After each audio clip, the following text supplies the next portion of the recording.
Way. So this thing's going live. Yes, we are live as it is.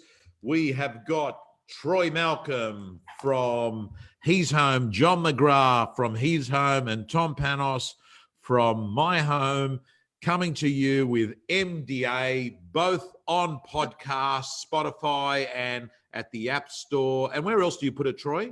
It goes to Stitcher as well, which is another podcast hosting app. Stitch Up? Is that what you're doing to us? Stitch Up? Stitcher, not Stitch Up. I thought you were doing it to Tom and I again. You've stitched this up a few times. I thought you could actually now formalise the arrangement. Yeah. Now, guys, I'm just bringing this up. How do we do this? We've got that gallery view. I'm just bear with me. There, press that. We're all good. So, John and Troy, we were together last week. It's exactly 7 days since the podcast. There's no question about it. There seems to be a mood that sooner or later, even on-site auctions and open for inspections most likely will get a green light at some point in the near future. But for me, the biggest thing is I just can't get over the amount of real estate agents that are reporting lots of sales in their marketplace. And I can't say that prices appear to have dramatically fallen. What's the feedback the McGraw Group's had? Exactly the same time. In fact, funny enough, we looked at our company-owned offices, and this April, we've listed more property than last April. So that's on the listing side. On the sell side, we think buyers have dropped off by about 50 to up to 70%, probably 60% on average. The 40% that are still there, they're hardcore. They want to buy. Most of them want to buy before COVID's over because they've taken a stance that either the market's going to continue on or there could be a positive burst of energy post-COVID. So they're pretty serious. We spoke about one, our Brisbane team, Sandy and Charmaine. They listed a property they launched it last Friday up at New Farm. They had on Saturday 11 inspections, one-on-one, private appointments. They had 7 written offers, and then by 6 o'clock at night, they had sold the property within 24 hours, cash unconditional, just as an example. I know they're just two of probably thousands of examples, but we've been very pleasantly surprised at how many people are still buying, and also pleasantly surprised how many vendors are probably not so surprised, because I think there's an air of nervousness. There are some vendors out there that are nervous it's going to get worse. There are some vendors out there that just don't want to wait 6 months until things are fully cleared up. But plenty of listings. I think, I wouldn't say plenty of buyers, but the buyers that are there are hardcore, qualified, ready to go. And I agree with you on the pricing. The worst I've heard is about a 10% drop down. I've heard more often than not somewhere between up to 5%. Wayne Vaughan and Tina Vaughan sold one on the weekend, Tom, not that far from you, sort of up in the right Epping area though. And they sold it for 1,860, and I said, what would you have got pre-COVID? She said, 1,900-ish, maybe. And it was still worth under 2. So they thought that it was 3 or 4% down. So, yeah, I think, the market's between your ears, as we say, and you've got to get out there and make it happen. Troy, what's the feedback you're getting talking to the agents? Yeah, I'm starting to notice a lot more conversations with quality vendors that are making decisions. I think the most important part is to make those recommendations that suit their personal circumstances. Don't let the media dictate what's actually happening for each individual client in their respective markets. That's probably the biggest thing that I've noticed. And a lot more buyer appointments, Tom. Senior agents, lead agents are spending a lot more time with buyers at those private inspections, making sure that they are getting all the information to make the right decisions. Okay. 3 things I want to touch on. I'm getting feedback from a lot of the marketplace that there is opportunistic buyers that are rocking up, or sometimes they're not even opportunistic buyers. They're basically putting an offer in based on what they think might be a challenging time ahead. And they're putting in offers that are very low. Some agents call them lowball offers. I just want to talk through, if you do get one of these offers, what's a sensible way to actually work with that person, not piss them off and just shrug it off like one guy did yesterday. That was the purpose I brought it up. He basically got into an argument with a buyer saying that's ridiculous. How I'm not going to even take that to my owner. That's, what do you do to both you guys? I'd love to get your opinions on it. Low offers. I might start, Troy. I'll give you half a dozen bullet points of things that come to mind for me, Tom, and Troy can add or comment and go from there. And I think we're videoing this, so if we move it at pace, everyone will be able to get it. So a couple of things come to mind for me. The most relaxed person in the room controls the negotiation. So Herb Cohen said to me many years ago when I met him, the most important negotiation tactic is care, but not that much. So I think this is not the time in any negotiation with anyone to be going on the defensive, going on the aggressive. The harder you try, the more they backpedal. So I think your energy around this is good, because if you go out hard and aggressive, they think you've got no one else and you're desperate and they've got control. So that'll be the first thing. Two is, on all your listings, like Sandy and Charmaine did last week, you'll always get a better price when you have competition. And as we now know, it's not just auction competition, it can be private treaty competition, can be off-market competition. So the harder you work to create more than one genuine qualified buyer at any given time, that'll allow you to care but not that much, be more relaxed, and it puts pressure. Now, some people have said to me, yeah, but John, we don't have to actually have buyers, we can create them. So that's not my way of selling. I'm more around integrity selling, and I think that A is you've got to work out what do you represent in life, and if you represent telling the truth, you don't make up stories. Two is I think it's unethical, and three is I think people can always tell. There's something about body language when you're telling a lie. So my view would be build some genuine competition. If you can't do it, you can't do it. But if you can get 2 or 3 people interested at once, you're relaxed. So then, Tom, you come in and say, John, that 1.4 property, I'll offer them 1.1. And at that point, I can say, whatever I say, Tom, thanks for the offer. Just so you know, I've got 2 other people bringing in signed bids in the next 24 hours. I've told both of them what I'm about to tell you is that at 1.4, we think it's reasonably priced in today's market. Now, what would it have fetched pre-COVID? Might have been 1.450, 1.5. This area, there's a number of sales that would suggest that it's down 5 to 7%. We've repriced it in line with that. So this is not a pre-COVID pricing. I'm actually bringing it to you at COVID pricing, and provide some evidence if you can. If there hasn't been another sale, you can talk about what the market's come back. And it needs to be real, authentic, honest, and you should be able to back that up. So I think that's really important. Next one is I would be saying, so Tom, with the 1.1, take me through your thinking on how you arrived at the figure. Because what you're trying to work out is this a budgetary issue or is this a disagreement on price? And I would even say that to them. Tom, at 1.1, we're poles apart and it's not going to buy it. So I'm just letting you know. So if you anchor it up front, if you say to them, oh God, 1.1, look, I don't think, I can't see it. If you give them hope at that price, if there is no hope, you're going to find it very hard to build them up. So I would be not dismissive, but kind of moving them forward. This is a COVID price, not a pre-COVID price. Market's down 5 to 7%. Therefore, the 1.4 is realistic. Tell me how you arrived at the number. Is this an issue, Tom, with regard to 1.1's your absolute maximum budget, or is it a situation where we have a disagreement on value? Because if they say bank will only lend me 1.1, John, so I've got to tell you, if it's 1.125, you need to find me another property. If they're genuine, that's fair enough. So you've got to identify which one it is.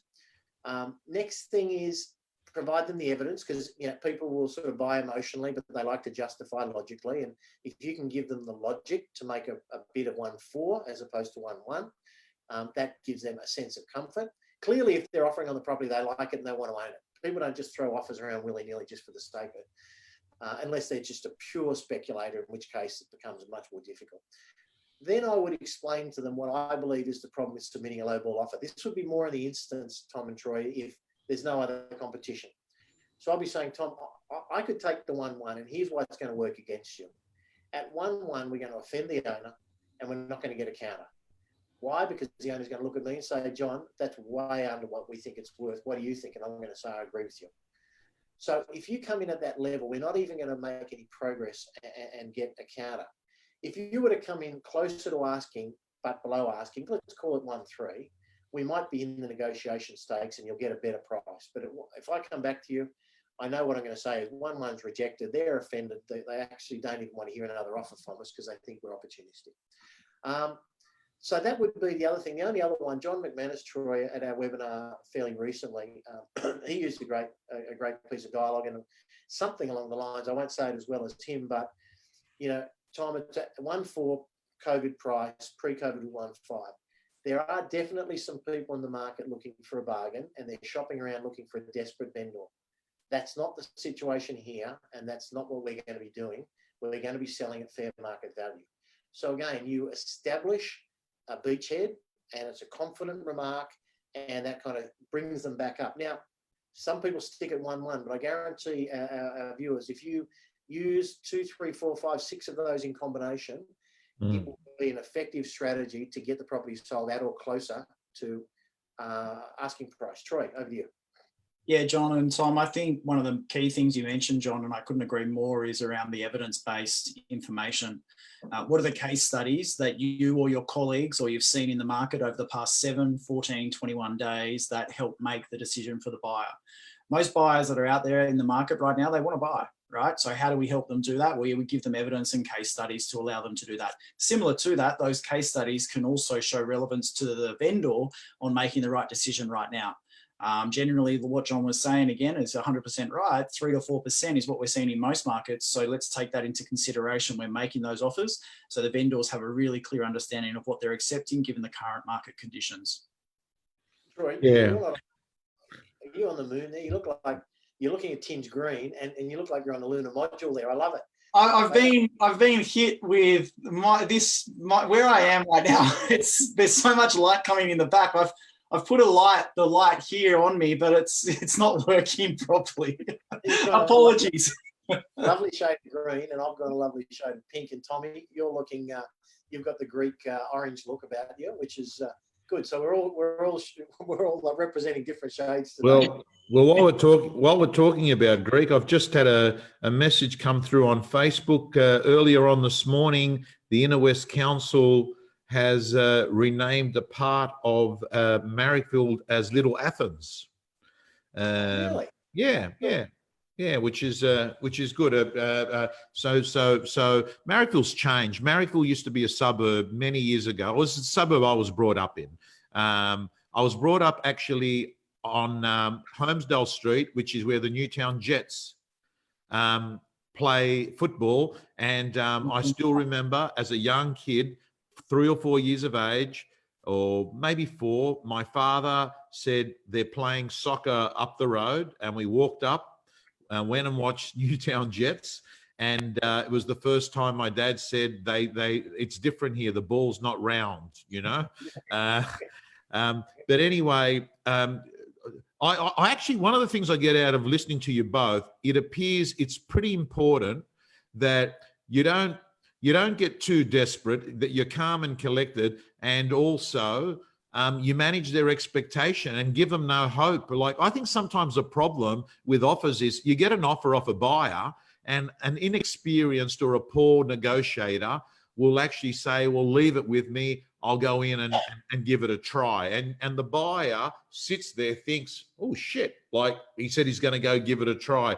I think it's good to be very clear to people. If there's no chance, I think Chris Voss said it at one of the ARICs, like, people like to have certainty nice and clearly. Something along the lines is, hey, I want to thank you for that offer. That price level's already been tested, and it's unlikely to even be considered. If it wasn't considered, what would your next offer be? And handle it there and there on the spot. Can I just move on to another topic, and that is the situation where you've got an offer for a vendor and it's a reasonable offer. It might not be what it would have been 5 weeks ago, but it's only, say, 20 or 30 grand off. And the agent feels like, wow, I've got a buyer that wants this. They're ready to go. They're ready to sign a contract, but my vendor is being resistant over 30 grand. Is there anything that you can help bridge that gap there? Over to you, John, first. Yeah, I'll start first. So firstly, you just used the magical words there, get them to sign a contract. So it's the old Eddie McGuire thing on Who Wants to Be a Millionaire. He signs a check and hands it to them. They rarely hand it back. It makes it real and tangible. So rather than a verbal offer, and I'm sure I'm preaching to the converted here, make sure that the vast majority, if not all, your offers are on contract, unconditional cash, ready to go. because the immediacy of, if you take this, the deal's done, you're in move out mode, you're a buyer, not a seller, as opposed to what else could go wrong. So first thing. Second thing, same couple of bits of advice. Care, but not that much. The most relaxed person in the room generally wins the negotiation. So don't push, because you're going to end up having them pull back. So what you really need to do is get on the same side of the table with them, and you need to say, you know, let me understand your thinking around this situation. So then they say, well, you know, like, we don't want to move for less than that. And then I'll say, so let's just revisit why you're selling, Tom. Let's just take you through it. You know, you said to me that you're selling to move to the Northern Beaches. I have colleagues, and I've checked up before I came here, that have said that the Northern Beaches market's down 5–10%. We're talking about a negotiation here at 2 or 3%. The gap's better than it was. So again, if you can bring in some logic, some science, if you will, that always helps significantly. The other thing is, some people say, well, you know, John, I'm not in a desperate hurry. I'm happy to wait. And here's how I answer that. I understand, Tom, and I believe that's a great position that puts us in. However, the problem is others will be in a desperate hurry. And in a market like this, when people panic, some will be desperate sellers, and they will take a price which arguably will be well below value, or what you and I, Tom, would think is fair value, which I think, to be fair, is the sort of offer we have today. That resets the market. Nowadays, with technology, everyone knows what everything sells for.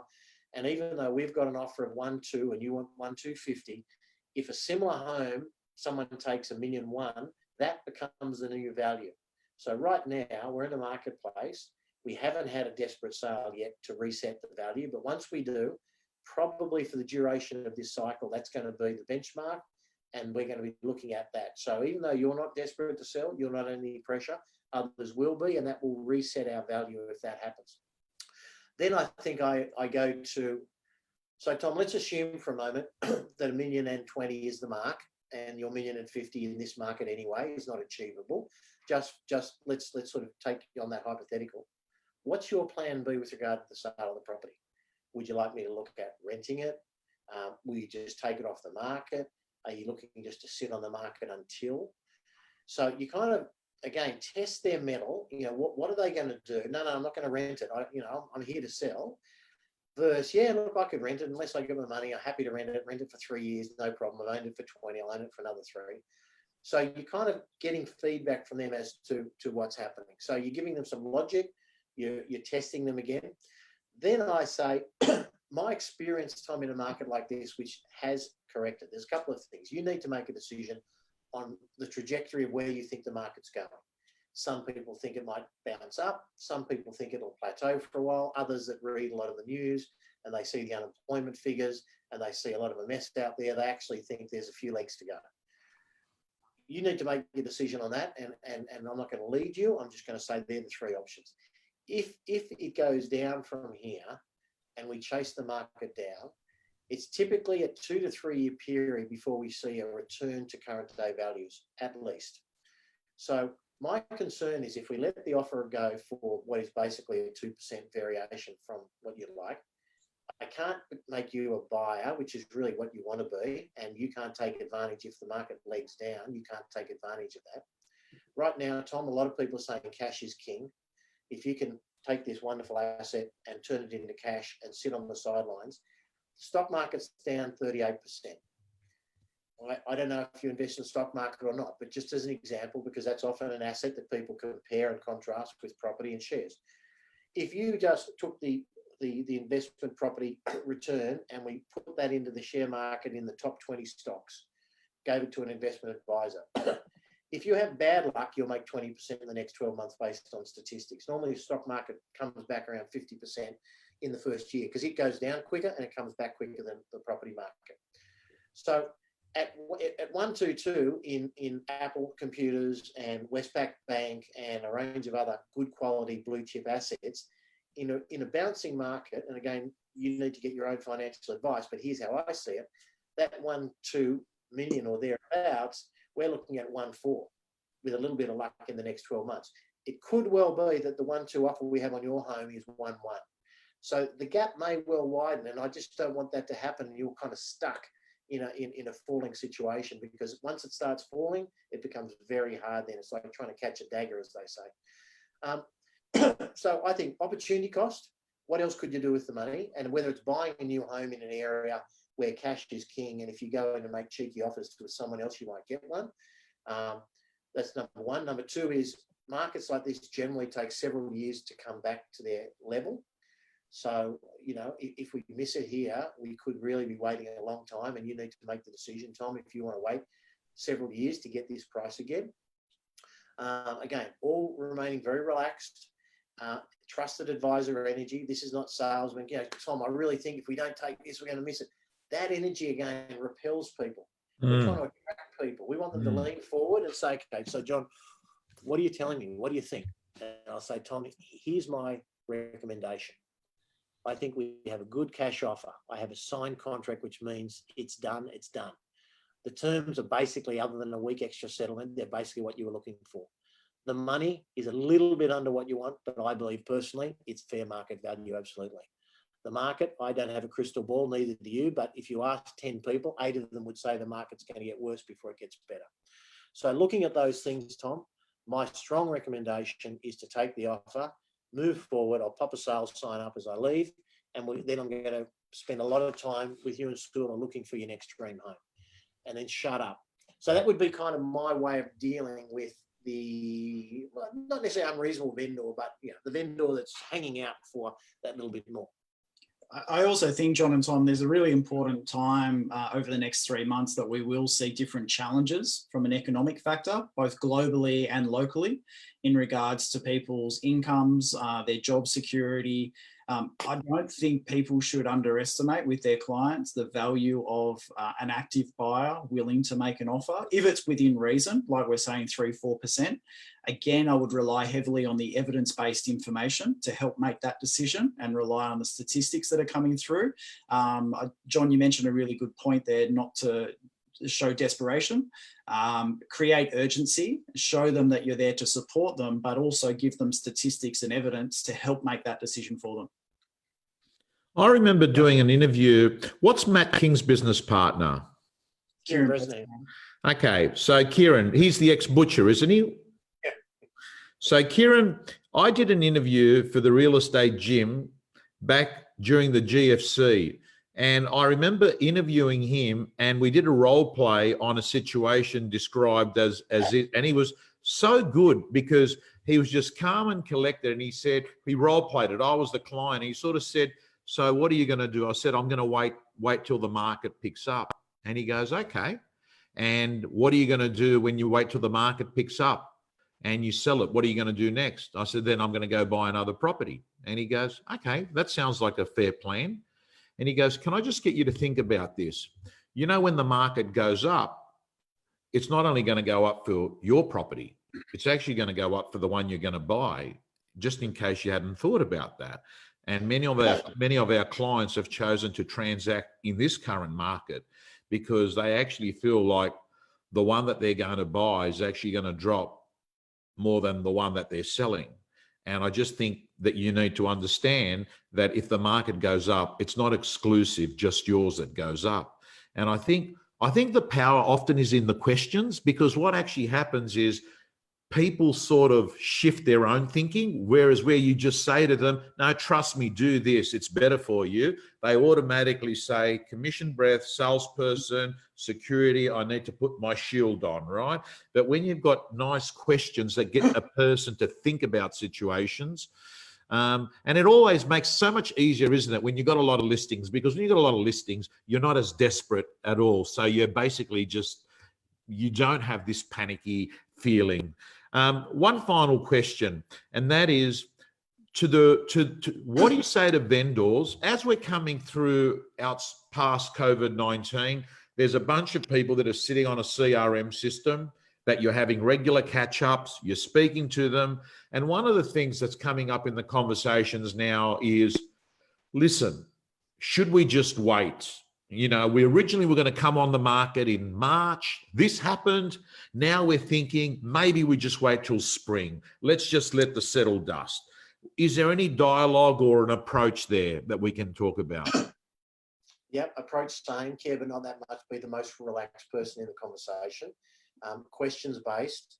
So Tom, take me through your motivation first. I can't answer that question until I really fully understand the purpose of the sale, and also how you're feeling about the market. So I want to know, are you selling it to buy an investment, to put it in shares, to pay off a debt, to prop up your business? Because all of them could have different answer.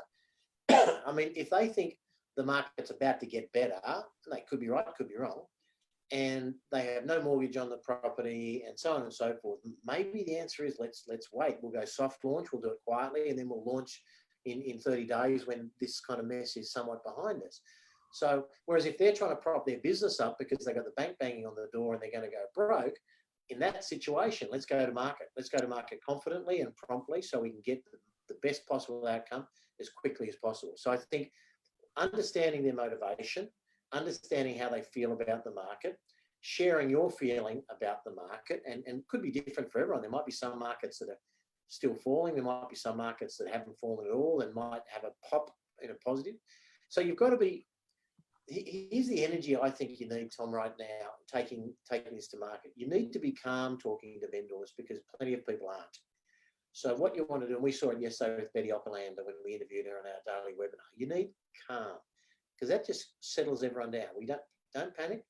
We don't have to make a decision today. Let's look at all the options. Let's have a discussion, and then let's work out what feels like it might be the best outcome. You also want to be enthusiastic at the same time. So calm calms everyone down, but they still want to feel there's a level of enthusiasm for the market. Now, to be ebullient at this point and just, oh my God, I just can't wait. Yeah, the market's on fire. Of course, that's probably not the truth either. So you need to manage expectations. So Tom, right now we're delighted. We sold 12 homes last week in the precinct. Prices ranging from 850 to 1.7. So we had 3 that are very much in a similar price range to yours. Right now, I had a look before I came here. Right now, our team is working with about 27 buyers that are looking to spend about the same as your budget. So there are people ready to go.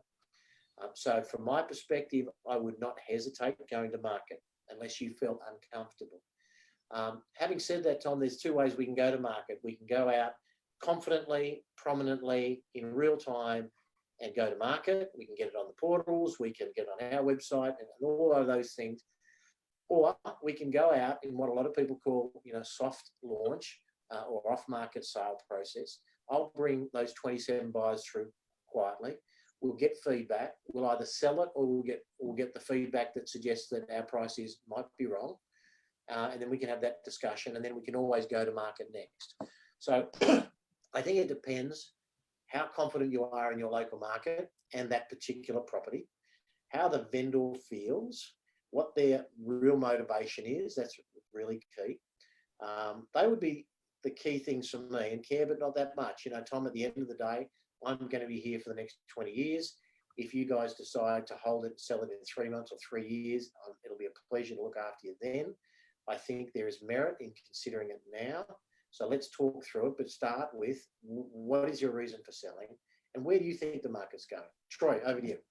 Well, the other thing I'd say, John and Tom, is what's changed? What's changed with their own personal circumstances in regards to relationship, in regards to work, in regards to their own personal finances? I think that's a big determinator for the motivation. John, I love the fact of doing the soft launch campaign. I think getting all the marketing elements prepared in advance and doing a test in the market, definitely with qualified buyers that you've been working with, it's a great indicator where the market sees value. And then the vendor can make the right decisions. Each situation presents a different case. And I know that I've mentioned that a number of times during this MDA episode, but I really think it's important, more so now than ever, to make sure we're meeting the vendor's needs in regards to what their motivation is, as opposed to just trying to get that deal across the line. Yeah, this is not a time for self-interest. These are still, even though the light at the end of the tunnel is clearer now, these are tricky times. There's a lot of nervous people. There's a lot of people that do have real issues, unemployment, business challenges. So this is a time for total empathy, trusted advisor energy, questions-based. This is not about commission breath. I want to get my 2.5%. So yeah, I agree with that, Troy. Comfortable, confident, empathetic, listening, trusted advisor, recommendations. That's the way to go forward, I think. Guys, you've summed it up very good. Outstanding. Listen, we're going to be back next week. And we're going to keep addressing issues. A couple of mentions. We have, I want to talk about two programs that are going on. The first one is the mini ARIC virtual conference that we're holding in May. It will be, there'll be an email, and we're going to promote this, but for your own information now, and many of you know about it because I talked about it on the Sunday night rant. So it starts on the 4th of May. It's an hour every Monday for 4 weeks, where we're going to have 3 speakers. A lot of those were originally scheduled to speak at ARIC. We've got some other, legends that we're going to be interviewing for 20 minutes, or they'll be doing presentations. That's going to be happening in the month of May. I've also, in the real estate gym, for all my gym members, I've got a 21-day program. I've got a few people. I've got Tom Ferry, Dr. Fred, and a few others that are chipping in. A lot of people that have been around a long time. I've got Shannon Whitney. He's been around in markets that have been challenging, So we've got that. There's no shortage of training going on at the moment. The amount of content that is available, to be honest with you, I think a lot of real estate agents have come up and become trainers as well, because they're doing, and it's good, because I actually, I find that a lot of the content that I actually get has originated from an agent that's doing something in the market, and I then magnify it. And I think that having some great real estate agents that have gone through hard times, and both you gentlemen have been. Troy, you were working in real estate in what periods of time? Right at the tail end, May 02, I kicked off with McGraw. So I've kind of seen a few different cycles now. So you've had the GFC, and John, you must be very proud of Troy. I mean, I still remember him. He was a young kid now. He's probably one of the best auctioneers in the business. He's an outstanding trainer. I get called out to go to Coffs Harbour. He gets called out to go to London. So a good point. Not to embarrass Troy, because he's humble, but it's been great because Troy and I we continue to this day, but in the early days, extraordinarily close. And Troy has done a great job with his career, because he's worked in different pockets, as auctioneering and a CSM agent, training, learning and development, regional management, all this sort of stuff, which is very, very good. So, no, it's good. But I agree with you. There's a quote, and I don't remember, Troy, you might, but it was something about, in the age of information, ignorance is a choice, or something like that. Any agent that even if you're doing well, you have more time now than probably ever before, even if you're doing quite well. And there's more training online 2 mouse clicks away from you, and much of it is free, not all of it, but if it's worth it, invest. So now's the time to reinvent and reset, because COVID will pass sooner than later. Hopefully in the next sort of month or so, we're going to be feeling like we're kind of back to business as usual. And at that point, you're going to wish that you polished up your listing skills, your scripts and dialogues, your negotiation strategies, you cleaned up your desktop, and a whole range of things. So I think, the clock's ticking. I think we're well and truly past the sort of hump day, and now's the time to prepare for. And I do think, Tom, my personal view, I don't know about values yet. It's hard to tell, but I think there's going to be a surge of activity after COVID. So I think coming into, let's call it, it might be an early spring. We might be talking around sort of July, August. Then all of a sudden, auctions are back, open homes inspections are back, and a whole range of other things. And I think people are going to go. So we'll see. We'll keep it monitored. REA's produced a pack 2 days ago that shows the amount of buyers on REA has gone off the charts in March. Now, obviously, people have got more time, but I mean, it's still a positive story that people are looking at stuff that's for sale on realestate.com, saying that there's some sort of interest in there. So it's been pleasantly surprising. I've got to tell you, a lot of people forecasted a more challenging period in the last 4 weeks than what appears to have been. Yeah. All righty. Thank you so much. Press the share button, everyone. Sharing is caring. See you next week. Hey, Troy. Bye, guys.